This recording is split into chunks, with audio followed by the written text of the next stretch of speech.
जिरिमिय अध्याय 46 गोष्ठीगण विषय जिरिमिय भविष्यत वक्ता निकटरे सदाप्रभुंकर जो वाक्य उपस्थित हैला तहिर वृत्तांत।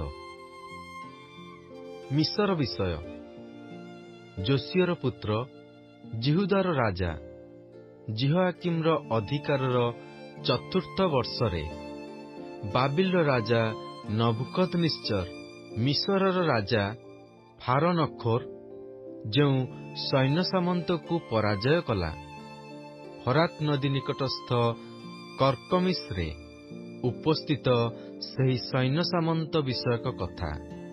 तुम्हे माने चर्मर ढाल ओ फलक प्रस्तुत कर ओ युद्ध करिबा लगी निकट को आस।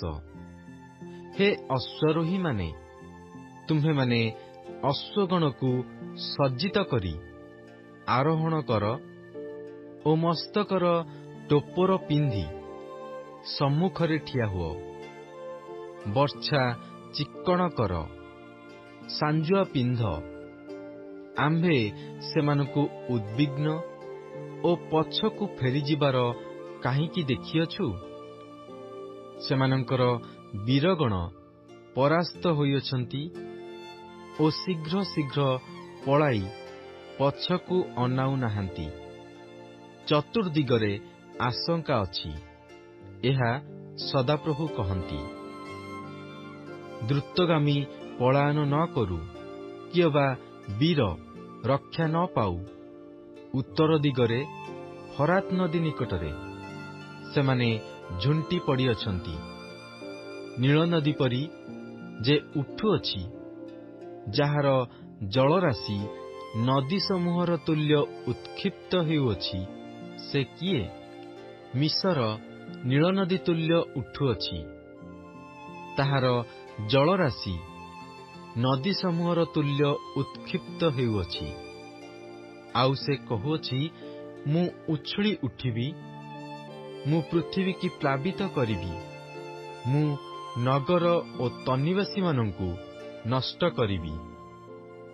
हे अश्वगण उठी जाओ, हे रथ सकल गर्जन कर आउ वीर माने बाहर हेउंतु। ढाल बाहक कुश ओ पुट आउ धनुर्धारी ओ धनुरे गुणदायी लुदिय माने बाहर हेउंतु। कारण सेदिन प्रभुंकर सैन्याधिपति सदाप्रभुंकर प्रतिशोध नेबार ओ ताहांक विपक्ष मानंकु प्रतिफल देबार दिन अटे। खड्ग ग्रास करी तृप्त हेब ओ सेमानंकर रक्त पान करी परितृप्त हेब। कारण फरात नदी निकटस्थ उत्तर देशरे प्रभुंकर सैन्याधिपति सदाप्रभुंकर एक यज्ञ अछि। गो मिसरर अनुढ़ा कन्ये तुम्भे गिलियद को उठी जाई औषध निय। तुम्भे व्यर्थरे अनेक औषध व्यवहार करुअछ तुम्भ पाई आरोग्य नाही। गोष्ठीगण तुम्भ अपमानर कथा शुणिअछंती। तुम्भर कातरोक्तिरे पृथ्वी परिपूर्ण। कारण वीर वीर उपरे झुंटी पड़िअछि से दुहे एकत्र पड़िअछंती। बाबिल राजा नबुकदनेस्सर मिसर देशकु आसी ताहा परास्त करिबा विषय सदाप्रभु जिरिमियंकु जेउ कथा कहिले ताहा एही जथा तुम्हे माने मिसर रे प्रचार कर, मिग्दोल रे घोषणा कर आउ नोफो आउ तफनेसर रे घोषणा कर। तुम्हे माने कुह तुम्हे ठिया हुओ आपना को प्रस्तुत कर। कारण खड्ग तुम्भ चारिआडे सबु ग्रास करिअछि। तुम्भर बलवान लोक माने काहींकी भासीगले सेमाने स्थिर रही पारले नाही। कारण सदाप्रभु सेमानंकु तड़ी देले। ସେ ଅନେକଙ୍କୁ ଝୁଣ୍ଟାଇ ପକାଇଲେ। ସେମାନେ ଏକ ଆରେକର ଉପରେ ପଡ଼ିଲେ। ପୁଣି ସେମାନେ କହିଲେ, ଉଠ, ଆମ୍ଭେମାନେ ଉତ୍ପୀଡ଼କ ଖଡ୍ଗରୁ ପଳାଇ ଆପଣା ଲୋକମାନଙ୍କ ନିକଟକୁ ଓ ଆପଣା ଜନ୍ମଦେଶକୁ ପୁନର୍ବାର ଯାଉ।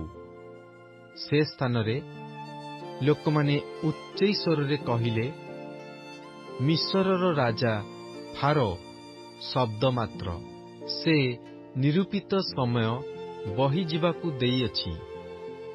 ରାଜା ସୈନ୍ୟାଧିପତି ସଦାପ୍ରଭୁ, ଯାହାଙ୍କ ନାମ, ସେ ଏହି କଥା କହନ୍ତି, ଆମ୍ଭେ ଜୀବତ ଥିବା ପ୍ରମାଣେ ପର୍ବତଗଣ ମଧ୍ୟରେ ତାବରର ସଦୃଶ କିଏବା ସମୁଦ୍ର ନିକଟସ୍ଥ କର୍ମିଲ୍ର ସଦୃଶ ସେ ନିଶ୍ଚୟ ଆସିବ। ଆଗ ମିଶର ନିବାସିନୀ କନ୍ୟା, ତୁମ୍ଭେ ବନ୍ଦିତ୍ୱକୁ ଯିବା ପାଇଁ ଆପଣାର ସମ୍ବଳ ପ୍ରସ୍ତୁତ କର, କାରଣ ନୋଫ ଧ୍ୱଂସିତ, ଦଗ୍ଧ ଓ ନିବାସୀବିହୀନ ହେବ।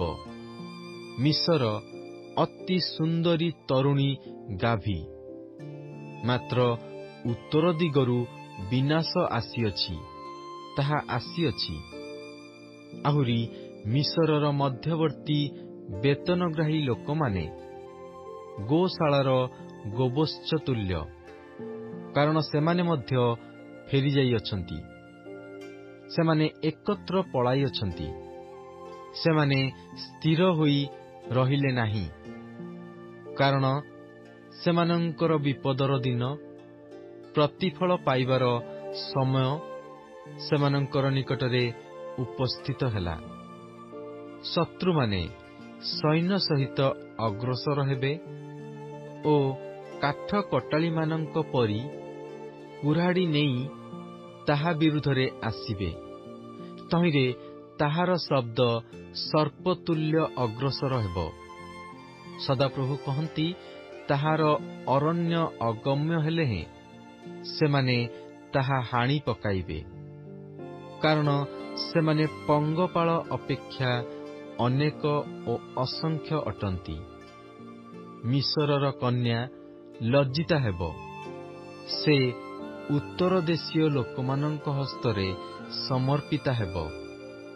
ସୈନ୍ୟାଧିପତି ସଦାପ୍ରଭୁ ଇସ୍ରାଏଲର ପରମେଶ୍ୱର କହନ୍ତି, ଦେଖ, ଆମ୍ଭେ ନୋ ଦେଶୀୟ ଅମୋନକୁ ଆଉ ଫାରୋ ଓ ମିଶର ଓ ତାହାର ଦେବଗଣ ଓ ରାଜଗଣକୁ, ହଁ, ଫାରୋ ଓ ତାହାର ଶରଣାପନ୍ନ ସମସ୍ତଙ୍କୁ ଦଣ୍ଡ ଦେବା।